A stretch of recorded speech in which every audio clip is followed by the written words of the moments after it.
Good morning people of God. जय मसीह की मसीह में आप सब हो की सलामती हो। आई होप आप सब खैरियत से हैं। हम खुदा उनका शुक्र करते हैं जिन्होंने एक और दिन हमारी ज़िंदगी में हमें मुहैया किया कि हम खुदा के कलाम में से सीखने वाले हो सके। और खुदा उनका शुक्र करते हैं कि उन्होंने हमें सेहत तंदुरुस्ती दी, उन्होंने हमें ज़िंदगी ज़मीन पर रखा। खुदा उनका शुक्र करते हैं।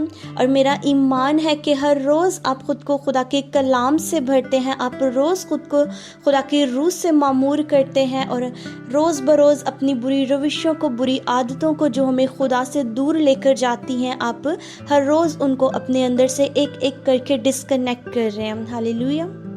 आज हम बात करेंगे कि क्या हम मसीह के पीछे चल रहे हैं। हम कहते तो खुद को मसीही हैं, लेकिन क्या आज हम मसीह के पैरोकार हैं? आज देखा जाए तो हर दूसरे इंसान की यही प्रॉब्लम है कि यार मैंने उसके लिए इतना सब कुछ किया, मैंने उससे इतना प्यार किया, मैंने हमेशा उससे भलाई किया, लेकिन उसने कभी मुझसे प्यार नहीं किया, उसने कभी मेरे साथ भलाई नहीं की है। इवन कि उसने मेरे बारे में जाकर किसी और से कुछ गलत बोल दिया। हर एक इंसान का आज यही प्रॉब्लम है कि यार मैंने लोगों से ये उम्मीद लगाई थी, मैं समझा था वो मेरे साथ ऐसे करेंगे, मैं उनके साथ इतने अच्छे से चल रहा था, लेकिन उन्होंने मुझे अच्छा रिस्पॉन्स नहीं दिया। तुम्हें पता, उसने जाके मेरे बारे में उससे चुगली की, वो मेरे बारे में बुरा भला बोल रहे थे। सो आप भी दूसरे से कहते यार आज के बाद मैं उसको कभी नहीं देखूंगा, मैं उससे कभी बात नहीं करूंगा। कहीं ना कहीं हमारे दिल में आज लोगों के लिए नफरत है और हमें लगता है कि हम गुनाह नहीं करते, हम कुछ भी बुरा नहीं कर रहे हैं। मैं आपको बताना चाहती हूँ, अगर आप ऐसे भी किसी के लिए बिना कुछ बोले भी अपने दिल में नफरत रख के बैठे हैं, तो आप गुनाह को कर रहे हो। खुदा के कलाम में लिखा है इफिसियों 4:22 में, और एक दूसरे पर मेहरबान और नरम दिल हो, और जिस तरह खुदा ने मसीह में तुम्हारे कसूर माफ़ किए हैं, तुम भी एक दूसरे के कसूर माफ़ करो। आमीन। खुदा होते हुए हमारे क्रिंजमी गुनाहों को भी उन्होंने माफ़ कर दिया, लेकिन आज इंसान होते हुए हमारे अंदर इतनी ईगो है, इतना घमंड है कि हम किसी को माफ़ नहीं कर सकते। हम 10 साल पुरानी बात भी पकड़ के बैठ जाएंगे, नहीं उसने याद है तब मुझे ऐसा बोला था, मैं उससे कभी बात नहीं करूँगा। अगर कर भी लेते हैं तो और गुनाह करते हैं कि अपने दिल में तो नफ़रत रखते हैं, लेकिन मुँह पे उसके सामने हम मीठा बोल रहे होते हैं, जैसे हम उससे बहुत मोहब्बत करते हैं, मीठे अल्फाज बोल रहे होते हैं, लेकिन दिल में उनके लिए नफ़रत को रख कर बैठे होते हैं। सो मैं आपको बताना चाहती हूँ, ऐसे मोहब्बत का कोई फ़ायदा नहीं है। आज मैं आपको इनकरेज करना चाहूँगी, अगर आपके साथ किसी ने बुरा किया है, इतना अच्छा आपने उनके साथ बिहेव किया, फिर भी आपको नफ़रत मिली है, सो मैं आपको इनकरेज करना चाहूँगी कि आप मसीही हो, आप मसीह के कैरेक्टर को एक्सपीरियंस कीजिए, पूरे दिल से उन लोगों को माफ़ कर दीजिए, अपने दिल में उनके लिए बुरी बात को ना रखें, नफ़रत को ना रखें। खुदावंद यीशु मसीह की तरफ देखिए, जब फक्की फरीसी उनको कितना कुछ कहते थे, कितना बुरा भला कहते थे, लेकिन उन्होंने कभी भी उनके लिए अपने दिल में नफ़रत नहीं रखी। इवन के उनके अपने भाई उनको कितना बुरा कहते थे, लेकिन उन्होंने कभी नफ़रत नहीं की। बाइबल हमें ऐसा बताती है कि जब खुदावंद यीशु मसीह क्रूस पर उनके सिपाही थे, वो जब खुदावंद यीशु मसीह के साथ बुरा सलूक कर रहे थे, तो तब भी उन्होंने उनसे नफ़रत नहीं की, बल्कि उन्होंने बोला कि ऐ बाप इनको माफ़ कर, क्योंकि ये नहीं जानते कि क्या करते हैं। लेकिन आज हमें कोई बात ही कर दे तो हम कहते हैं कि हम जिंदगी भर इसका मुंह नहीं देखेंगे, मैं इसको कभी माफ़ नहीं करने वाला हूँ। So my sister's and brothers, छोड़ दीजिए इस घमंड को, छोड़ दीजिए इस ईगो को, निकल आइए इब्लीस के झूठ से बाहर और मसीह यीशु की तरफ नज़र कीजिए। मसीह यीशु के कैरेक्टर को देखिए कि उन्होंने हमें क्या सिखाया है।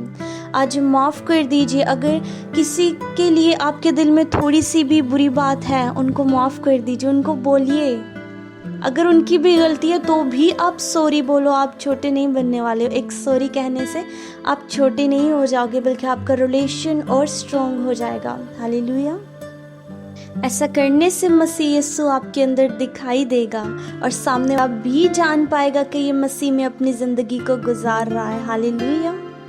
एक और रेफरेंस को हम देखते हैं, लूका 9 चैप्टर उसकी 23 वर्स, और उसने सबसे कहा, अगर कोई मेरे पीछे आना चाहे तो अपनी खुदी से इनकार करे और हर रोज़ सलीब उठाए और मेरे पीछे हो ले। आमीन। यहाँ पर एक बात पर ध्यान दीजिए, लिखा है कि हर रोज़, ये नहीं कि एक बार उठाई और बस, हर रोज़ जब आप उठते हो, हर रोज़ अपनी डिज़ायर्स को, अपनी उन ख्वाहिशात को जो इस दुनिया में रहते हुए आपको खुदा से दूर लेकर जाती हैं, क्रूस पर उनको चढ़ा दीजिए हर रोज़। आगे लिखा है और मेरे पीछे हो ले। उसका पीछा करने का मतलब क्या है? उसका पीछा करने का मतलब है खुदावंद यीशु मसीह हमसे कह रहे हैं कि मेरी तरह बनो। वो कहता है कि आओ और देखो कि मैं कैसी ज़िंदगी गुजार रहा हूँ, तुम भी ऐसी लाइफ को गुजारो। आज किसी से पूछो ना कि मसीह यीशु हमारे लिए इस दुनिया में क्यों आए, तो उनका आंसर एक ही होता है कि वो मेरे लिए आया, उसने मेरे लिए अपनी जान दी, वो मर गया और ज़िंदा हुआ और बहुत जल्द हमें लेने के लिए वो आने वाला है। अब ये तो आप वो बात कर रहे हो उनके तकरीबन आखिरी 3 दिनों की, कह लो कि आप बात कर रहे हो कि वो मारे गए, जिंदा हो गए, ये तो आप आखिरी 3 दिनों की बात कर रहे हो। बाकी के 33 ईयर्स का क्या? आज हम मसीहियों की यही तो प्रॉब्लम है कि हम सिर्फ उन 3 दिनों पर फोकस देते हैं और आसमान पर उठाए जाने पर ध्यान देते हैं, लेकिन जो 33 ईयर्स उन्होंने इस ज़मीन पर रहकर हमें सिखाया, उस पर हमारा फोकस नहीं है। उन्होंने हमें जीना सिखाया, उन्होंने हमें खुद की तरह बनना सिखाया, उस पर हमारा ध्यान नहीं है। आज मसीही होते हुए लोग गालियाँ निकालते हैं और उनके लिए नॉर्मल सी बात है और नाम के साथ मसीह लगाया होता है। आज लड़की और लड़के को देखो, चर्च के बाहर 3 घंटे बैठकर इबादत कर आए, लेकिन जैसे चर्च एंड हुआ, चर्च के बाहर एक दूसरे को लाइन मारते हैं और उनको लगता है कि ये चीज़ गलत नहीं है जी, हम अपना काम अंदर कर आए। 2 लेडीज़ जहाँ पर इकट्ठी हो जाएं, 3 घंटे दुआ करके आई हैं, लेकिन बाहर खड़ी होकर वो एक दूसरे की चुगलियाँ कर रही हैं। अब ये भी उनको गलत नहीं लग रहा, उनको ये कि बस हमने अपना काम पूरा कर दिया जी, ऐसी इबादत कर आए हैं।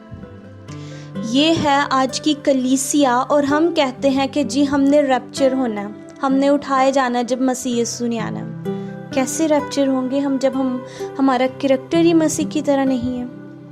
आप हर संडे चर्च जाते हैं, पास्टर को वक्त पर आप ऑफरिंग देते हैं, जो भी 10वां हिस्सा बनता है वो आप प्रॉपर टाइम से दे रहे हो, तो भी अगर आप मसीह के कैरेक्टर को एक्सपीरियंस नहीं करते हैं तो आप कैसे कह सकते हो कि आप रैप्चर होंगे, आप उठाए जाओगे, आप उठाई जाओगी? कैसे ये बात कह सकते हैं? यही काफ़ी नहीं है कि आप चर्च जाते हैं, संडे प्रेयर के बाद पूरा वीक आप क्या करते हो, ये बात इम्पोर्टेंट है। 3 घंटे सर पर दुपट्टा लेकर बैठना और बाहर निकलते ही पिक्चर्स बनाना, अपने मुंह को बिगाड़ना, घर जाते ही टिकटॉक बनाना और टाइट कपड़े पहनकर दूसरों की जना का कारण बनना, क्या ये मसीही जिंदगी है?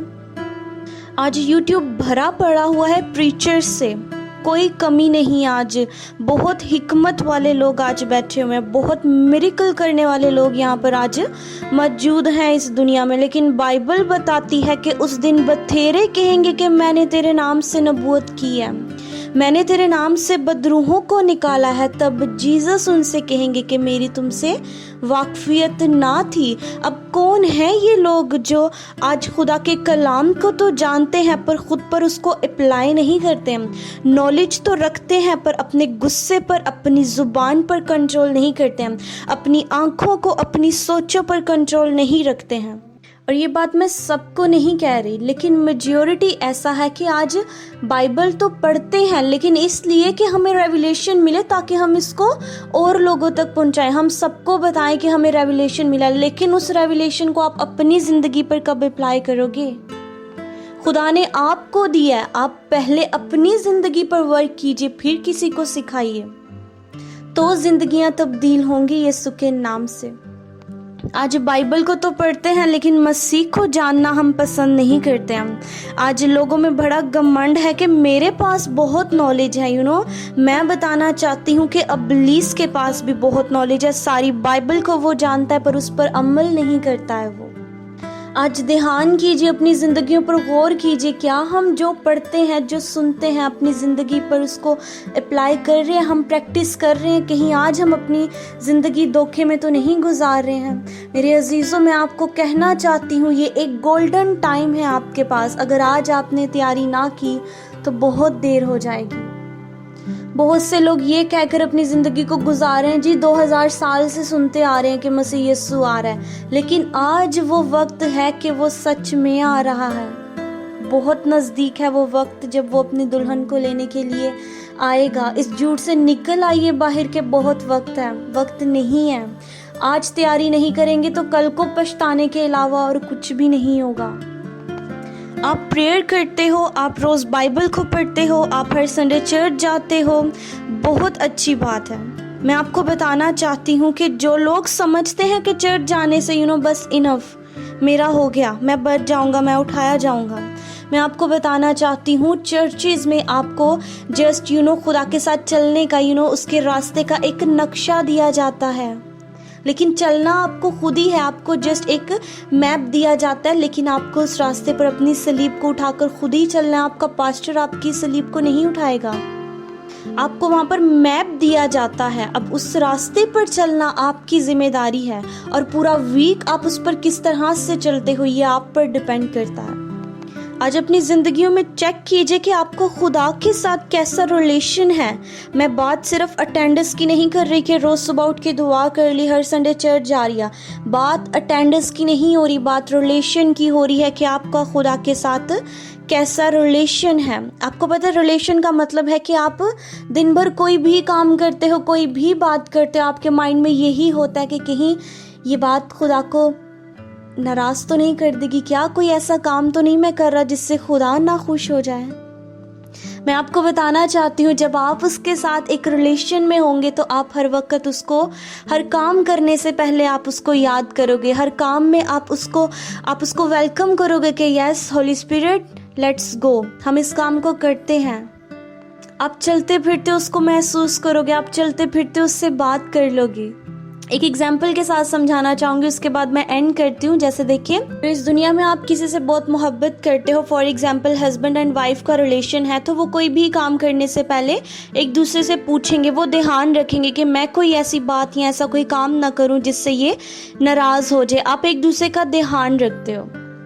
इसी तरह से जब हम खुदा के साथ एक रिलेशन में आ जाते हैं तो आप हर काम करने से पहले सोचते हो कि कहीं मैं कोई ऐसी बात ना कर दूं, मेरे मुंह से कोई ऐसी बात ना निकल जाए, कोई काम ना ऐसा हो जाए जो खुदा को पसंद ना हो। मैं सच कह रही हूँ, जब उससे मोहब्बत हो जाती है तो हर छोटी सी छोटी बात में भी वो बताएगा कि आप कहाँ पर गलत हो। आप जिस दिन खुदा से मोहब्बत हो जाएगी, आप खुद अपने अंदर तब्दीली को देखोगे। उस दिन आप दूसरों की नहीं बल्कि अपनी गलतियां देखोगे कि मुझ में क्या गलती है, मैंने क्या ठीक करना है। हालेलुया। सो मेरा ईमान है कि आज के कलाम के वसीला से आपने बरकत को रिसीव किया, और जिस तरह से इस कलाम ने मेरी ज़िंदगी को तब्दील किया, मैं ईमान रखती हूँ कि आपकी ज़िंदगी भी बदलेगी यीशु के नाम में। और इस सरमन को ज़्यादा से ज़्यादा लोगों तक शेयर कीजिए ताकि इस पैगाम को हम बहुत से लोगों तक पहुँचाएँ और बहुतों की ज़िंदगी को बचाने का वसीला बन सके। अगर आप इस चैनल पर न्यू हैं तो ज़रूर चैनल को सब्सक्राइब कर लीजिए एंड बेल आइकन को भी प्रेस करना ना भूलिएगा ताकि आने वाली वीडियोस को आप इजीली रिसीव कर सकें, आपके पास नोटिफिकेशन आए और आप इन वीडियोस को देखकर और सुनकर बरकत को रिसीव करें। आमीन। सो गॉड ब्लेस यू। मसीह में आप सबों की सलामती हो।